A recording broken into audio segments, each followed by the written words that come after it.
They were waiting for me to get home. 3 back-to-back appointments. I had a 4th one this afternoon, but I canceled that until next week because that's a lot on my body. I still haven't recovered from last week. I'm here. I don't know how many squirrels were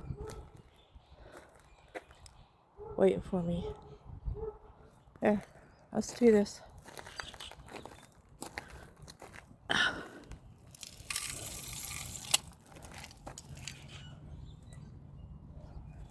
They're above me or behind me or somewhere watching me.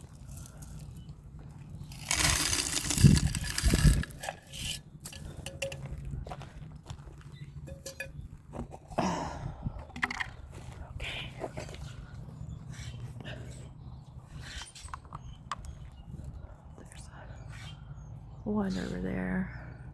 There was a bunch running around when we pulled up.